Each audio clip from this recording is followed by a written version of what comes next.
कर रहे हैं और उसको हम किस तरह से कम समय में और कितनी कम से कम लागत में काम कर सकते हैं। हमारे बच्चों को ये सुविधाएं मिलनी भी चाहिए और ये अफोर्डेबल भी होनी चाहिए, उसी लिए हमारी सारी वाकई में नए तो हमने आज जैसे डिस्कस किया, मैंने अभी जैसे टॉक ली सेप्सिस की, जो इन्फेक्शन के बाद में बच्चों को हो जाती है, तो उसमें हम उनको एंटीबायोटिक देते हैं, फ्लूइड देते हैं, किस स्टेज पे हमें उनकी सीवियरिटी देखते हैं ये बात, और उनके लिए अब नए तरीके मॉनिटरिंग के क्या उनसे उनको हमें कैसे इंटरप्रेट करना है। इसी तरह जो बच्चे बहुत ज़्यादा रेस्पिरेटरी प्रॉब्लम होती है, जैसे हम ARDS बोलते हैं, उन्हें उनका इलाज करने के लिए ऑक्सीजन के बाद में फिर उसके बाद में हाई फ्रीक्वेंसी नेजल कैनुला होता है, तो उसके बाद वेंटिलेटर पे सब डालना है, वेंटिलेटर में कैसे मैनेज करना है, ये सब चीज़ें। इसके अलावा हमने कुछ और भी बातें की, जैसे कि ऑर्गन डोनेशन, और ये जागरूकता भी फैलाने की ज़रूरत है कि जो ब्रेन डेथ होती है उनको हम ज़्यादा से ज़्यादा दूसरों की मदद के लिए रखें, कि लाइफ आफ्टर लाइफ का जो मंत्र है वो भी फैलाए अपने समाज में। तो ये कई सारी चीज़ें इलाज के तरीके और उनकी ये सब। स्टूडेंट को कितना को बेनिफिट मिलता है ऐसे कॉन्फ्रेंस को लेके? देखिए, यही तरीका है, हम जो अपने बच्चे जो हैं यंगर वंस हैं उनको हमारे अपने अनुभव के साथ में एम्फेसिस के साथ में जो बात बता सकते हैं पर्सनलाइज करेंगे।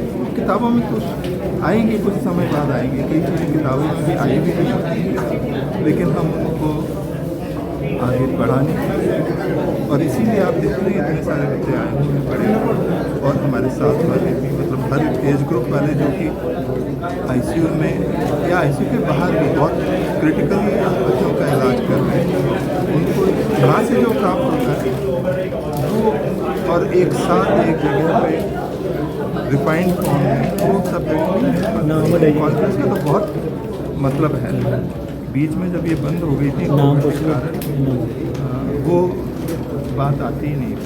अपना नाम और कहाँ से आए आप? मैं डॉक्टर सुनील सिंह ही और पहले मैं PGI में हेड ऑफ चिल्ड्रन सेंटर था, तो मैं रिटायर होने के बाद अमृता हॉस्पिटल फरीदाबाद बच्चों के डिपार्टमेंट।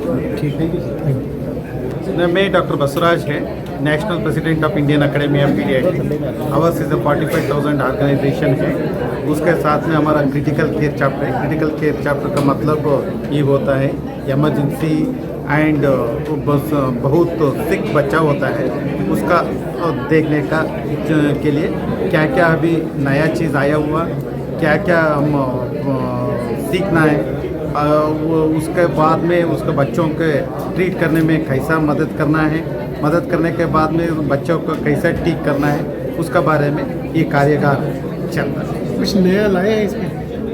इसमें देखो फॉर एग्जांपल बच्चों भी ब्लड प्रेशर कम हो जाता है, ब्लड कम प्रेशर होने के बाद में सेप्टिक शॉक क्या बोलते हैं, उसके बारे में अभी नया चीज़ आए हैं। अभी पहले हम डोपामिन यूज़ करते थे, आजकल क्या होता है डोपामिन हम यूज़ नहीं करते हैं, उसके अलावा तो हमने एड्रेनलिन यूज़ करते हैं, नॉन एड्रेनलिन यूज़ करते हैं।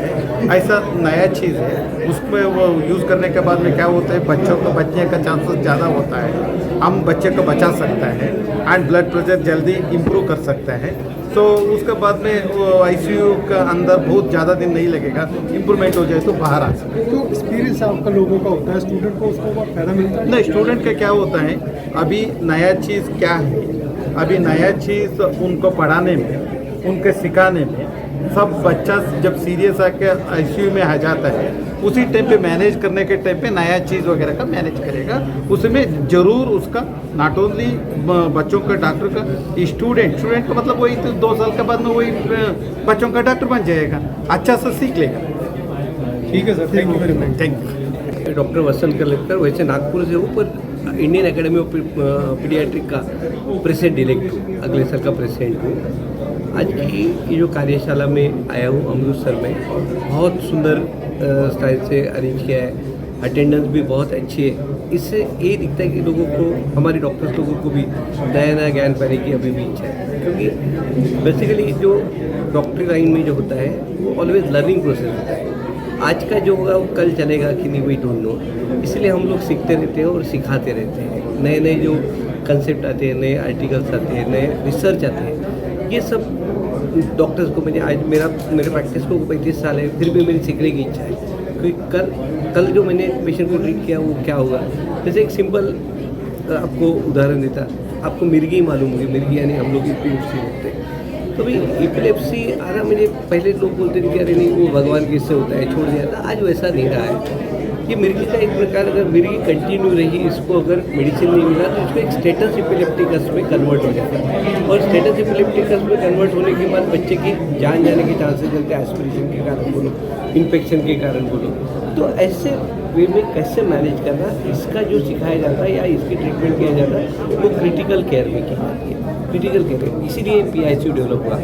1990 में ये कंसेप्ट आया, अमेरिका में आया, पहले अमेरिका से अपने इंडिया में आया, और आज इंडिया की हालत से कई बच्चों की जान बच रही है because of critical care management. अच्छे से बहुत अच्छी फ़ायदा हो रहा है। ये ऑटोमेटिकली अपने इंडिया का जो बच्चों का 18 साल तक के बच्चों की जान मृत्यु दर जो कम हो रहा है, वो उसका एक सही रीज़न मैं आपको बताऊँ कि development of critical. Thank you ji. मैं डॉक्टर गुरशਰਨ ਸਿੰਘ ਨਾਰੰਗ, मैं श्री गुरु रामदास ਮੈਡੀਕਲ ਯੂਨੀਵਰਸਿਟੀ ਦੇ ਬੱਚਿਆਂ ਡਿਪਾਰਟਮੈਂਟ ਦਾ ਹੈਡ ਹਾਂ। ਅਸੀਂ ਇਸੇ 26 ਤੋਂ 28 ਤਰੀਕ ਤੱਕ ਇੱਕ ਵਰਕਸ਼ਾਪ ਤੇ ਕਾਨਫਰੰਸ ਕਰਵਾ ਰਹੇ ਹਾਂ, ਜਿਹਦੇ ਵਿੱਚ ਲਗਭਗ 400 ਡੈਲੀਗੇਟਸ ਪਾਰਟਿਸਿਪੇਟ ਕਰ ਰਹੇ ਹਨ। ਇਹਦੇ 'ਚ 6 ਵਰਕਸ਼ਾਪਸ ਹੋਈਆਂ ਤੇ ਪੂਰੇ ਨੈਸ਼ਨਲ ਲੈਵਲ ਤੋਂ 60 ਤੋਂ ਜ਼ਿਆਦਾ ਫੈਕਲਟੀ ਨੇ ਪਾਰਟਿਸਿਪੇਟ ਕੀਤਾ। ਇਹ ਬੇਸਿਕਲੀ ਬੱਚਿਆਂ ਦੀ ਕ੍ਰਿਟੀਕਲ ਕੇਅਰ ਨਾਲ ਸੰਬੰਧਿਤ ਹੈ, ਤਾਂ ਜੋ ਸੀਰੀਅਸ ਤੋਂ ਸੀਰੀਅਸ ਮਰੀਜ਼ ਵੀ ਬਚ ਸਕੇ। किन्ना को